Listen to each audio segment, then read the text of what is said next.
She's saying Krishna's puzzling. I say she's puzzling. But the exaltedness of Kunti going again at everything and everything and everything. The Pandavas are now ruling in Hastinapur, and she's leaving to leave the world in this, because she'd been living in the forest, so she was not uncomfortable in the forest. She liked forest life. That's where Pandu preferred also, in the forest. So that's where they were. She's not averse to forest life. She's not I need comforts. That's not Kunti. So I want to read one last thing, and then we'll see if there's some discussion. One last thing is the translation of this verse from Canto 1, Chapter 5, verse number 11. This starts, and Shrinvanti Gayanti Grananti Sadavaha. So 1, 5, 11. That literature which is full of descriptions of the transcendental glories of the name, fame, forms, pastimes, etc., of the unlimited Supreme Lord is a different creation, full of transcendental words directed toward bringing about a revolution in the impious lives of this world's misdirected civilization. This is our founder Acharya also, why he wanted people to receive the Bhagavatam. My understanding is there's two events while I'm here, is this installing a Bhagavatam. Such transcendental literatures, even though imperfectly composed, are heard, sung, and accepted by purified men who are thoroughly honest. Shrinvanti Gayanti Grinanti, accepting, Sadhavaha, the purified men who are honest. So the same phrase, it's not surprising. It's disclosing part of the poetry of the author, Vyasadeva. The words of Kunti and the words at the very, very beginning of the Bhagavatam describing what the content of the Bhagavatam should be, it's the same language. She's an elevated spokesperson within the Srimad Bhagavatam. Let's see if there's some discussion. That was quick. Do we have a portable microphone?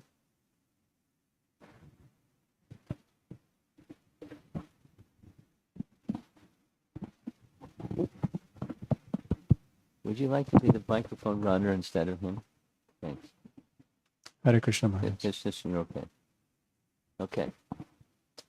So I was reflecting on this last prayer which we read today, where Mother Kunti is saying that the Pandus would also lose their fame and strength. And I was thinking how Krishna says that the devotee's words never go in vain. It is true. And this actually happened when Arjuna was coming back to Hastinapur, and he had all these omens he saw. Yeah, right. And one of the Brahmana actually defeated him. I was just reflecting that, Mother Kunti was actually praying this way, but this was actually true, which happened. And she was urging Krishna not to go with her prayers. So that's a reflection. It's a reflection, yes.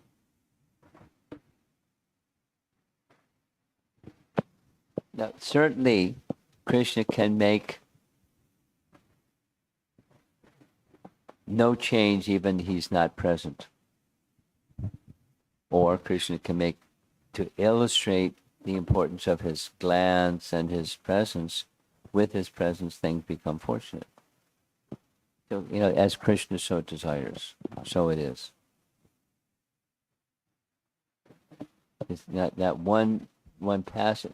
It's one of the beautiful features of the Bhagavatam or transcendental literature, is to be able to appreciate the big picture. And one might get stuck over here on this and this isn't that, so that can't be right because this is right. And sometimes devotees get stuck on situations like that.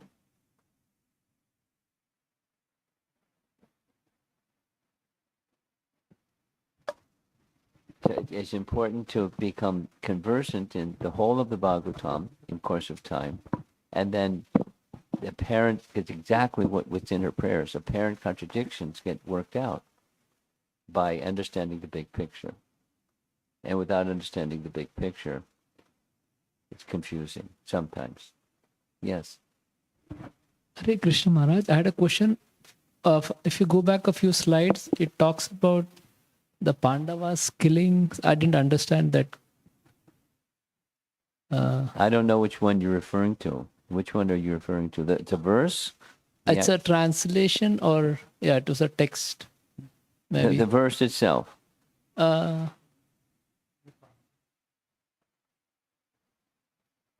This is what you're referring to? no. The text was at the bottom. I don't know what you're referring to. I think it talked about the Pandavas killing the fathers and the relatives. I don't know if I can find the slide while you're talking.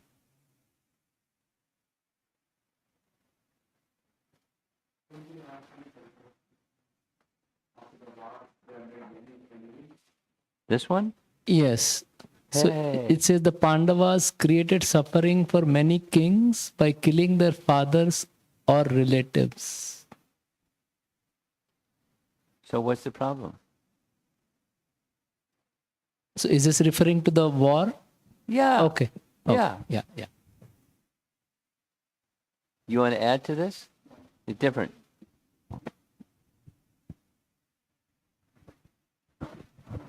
Hare Krishna Maharaj. Like day to day, what would be the shelter in every day? Like I'm doing chanting and reading Bhagavatam, but still I'm not feeling enough.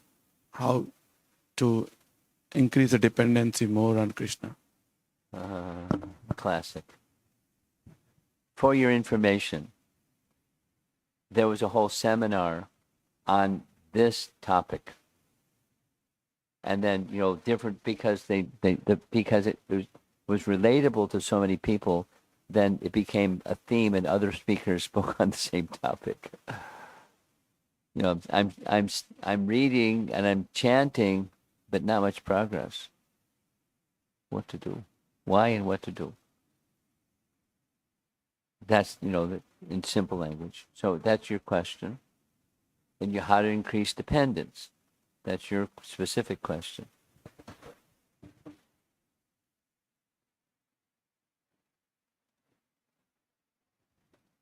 Well, the question itself is the impetus to finding the answer, or the biblical saying is, seek and you shall find, or inquire into the nature of the absolute truth, and then the absolute truth may become revealed to you. So, and you're subjectively, you're not feeling yourself sufficiently dependent is the beginning of feeling more dependent, because are there adversities in life? Say yes. Yes.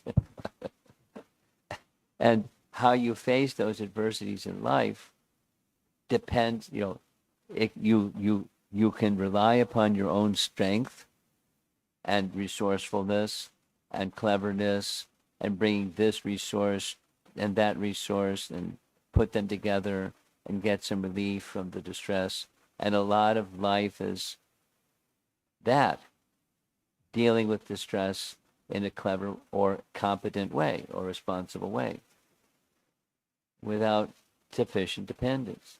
So when a little light goes on, which sounds like it's going on for you, I'm not feeling myself sufficiently dependent upon the Supreme Lord. I'm depending upon my own resourcefulness and my own intelligence and my own solution creating capacities. And that's not a solution. There's nothing wrong with that. It's necessary, but it's alone is not just insufficient, it's misleading without dependence. So now you're back to your question, how to increase the recognizing I'm not getting where I want to go. So introspection and self-honesty. And then you hear scripture in that mood and you get the answer, the why and what to do. It's a bhakti principle. Feeling, so dainya, one of the 6 items of sharanagati, humility, taking shelter. Why take shelter? Just like this little example I gave at Texas UT Austin. Surrender. And not in a resentful way or punishment way, but in a progressive way. That's an essential part. Aham tvam sarva papi bhyo moksha yashami masucha. Take shelter of Krishna. It's imperative. So when the light goes on that says it's imperative, I must, then you'll find the way. Krishna will give you the light. When you understand I must, the light of this and that or the other in combination, and it's inside, not so much outside. There may be some things you do outside, but it's the inside orientation towards the purpose of bhakti or the purpose of life. Having that relationship vibrant and strong and vital. And it's not just talking about it, it's making an internal adjustment in your relationship with Krishna, in your relationship of dependence. We're not independent. It's a fool's paradise to think independence. It's not paradise at all, it's hell. Suffering. So, you're here today, this evening, because there's some light. Now, how to increase the light, that's your question. Introspection, purification, association, hearing, taking seriously the steps to move forward.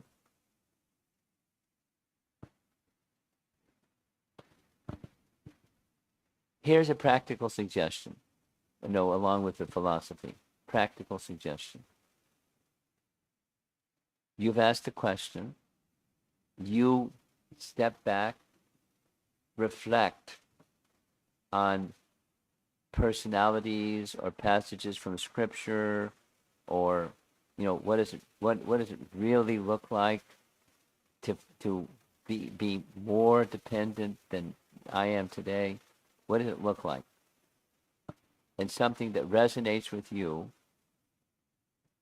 then you not everything, but just take one thing and do that and identify that one thing. Put a pin on that one thing. And over the next 30 days, some part of your day can be during your sadhana time, or could be during your practical activity time, or whatever, in a very determined way for, some portion of that day for the next 30 days. You focus on this one pinpointed thing of how I chant, or how I something, how I do my deity worship, how I interact with others in the home or in the workplace or whatever, and in a very focused way. And at the beginning and at the end, recite a prayer that resonates with you, that addresses this mood that you wish to cultivate. And then you go down the path for some little while that day, and then the next 29 days, and you focus on that. So you drops wear away a stone. Well, practice makes perfect. So don't stay stuck in I'm not there yet. Make steps in the direction of where you want to go. And there's a practical suggestion. It's doable. And at the end of the 30 days, you celebrate. Yay! Krishna was there. And it's not like in those 30 days, there's not going to be some challenges or new stuff. Krishna may test your determination and something.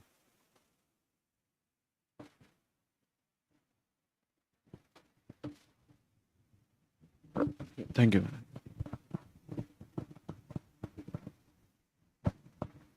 Find a hero, a real nice one, a real nice hero, because we just did it for 3 weeks. Hanuman, Sundarakanda.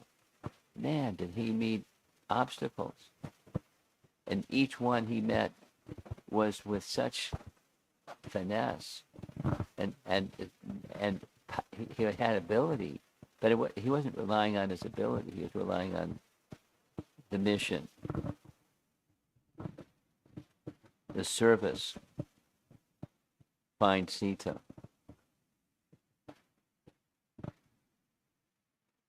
What's your mission? I don't need the answer. You need the answer. What's your mission? Service-wise. No, what is that gift that Krishna has given you? It doesn't have to be like, the best, but what's that gift that Krishna has given you? And how to use that gift in the mission of Krishna. And see that mission of Krishna through the medium of, start with our founder Acharya. How did he exhibit and encourage? So you just stay with it and follow that thread, and you won't be able to do it on your own. You'll be able to do it with dependence on the mercy of Krishna to do it, to achieve anything.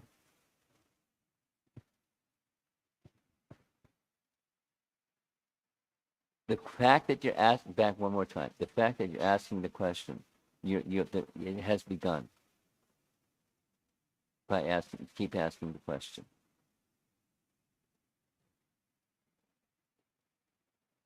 And associate with those through sound or through life that show that example.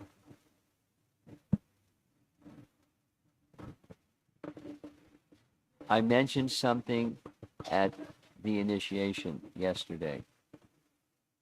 On the car ride over here, Sri Chaitanya asked me, do you have a copy of that? So I could, so he can please circulate it, listen to it. And here it's like a girl, a lady, now she's a senior citizen lady, but when she was 19, 20, she did what all the rest of us, not many of the rest of us did. She was just doing book distribution for Prabhupada. And it's in that sacrifice that she underwent is inside. Tribulation, in jail, a shotgun pointed at their heads, sleeping in like the whole thing, and it was love. They weren't whining and complaining about difficulty. Sacrifice. And when you sacrifice, you're dependent. And it strengthens that dependency. Because there's a mission, a life's mission, the satisfaction of our founder Acharya, my spiritual master, or the spiritual master of my spiritual master. And you're fixed, like Hanuman was fixed. He had abilities that humans don't have. It's okay. So he was given tasks that humans can't accomplish. What's your task? What's your mission? What's the gift that you have been given? And are you using that to your capacity? and growing that. So like those kinds of questions, keep asking them, and find role models, and there's lots of inspiration.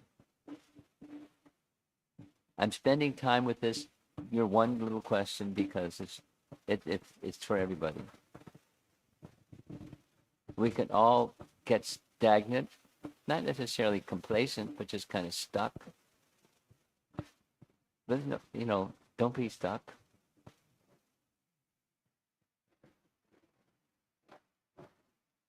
Continue with this little saying that work with valor, but with full dependence. That they're not contradictory.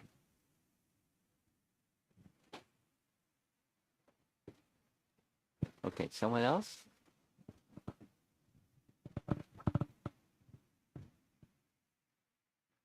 Wow. Okay. Hare Krishna Guru Maharaj. In one of the Vishnu Chakravarti Thakur's commentaries, you were saying that the lotus feet of the Lord and not the lotus feet of the expansion of the Lord. That's Vishwanath. Yes. We allow him to be who he is. We don't circumscribe him. Yeah. How do I understand that? Do we need to distinguish lotus? If you're Vishwanath, you're going to distinguish because you're Vishwanath. But you're not Vishwanath. Yeah. Unless you're Vishwanath, then you can be like that. It's like Raghunath Das Goswami was like that too. Okay. Radharani. And nothing else. No, he wasn't a born again Christian. He wasn't a fanatic.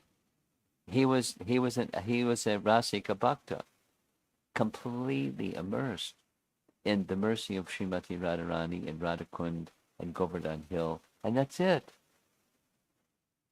And the rest of the world can, vaporize. That's okay. It's like at Hanuman and find Sita. Like that's it. That's it. There's nothing else. Diversity comes with life.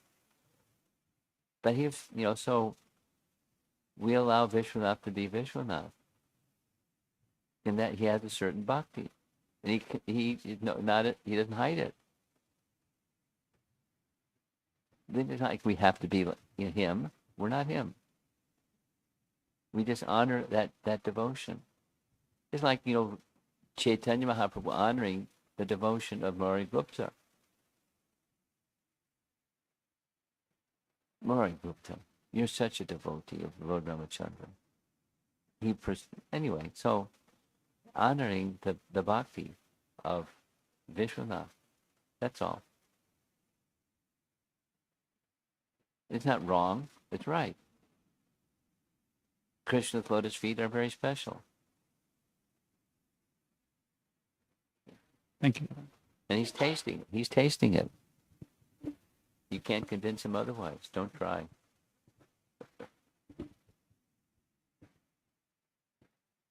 I think we're done.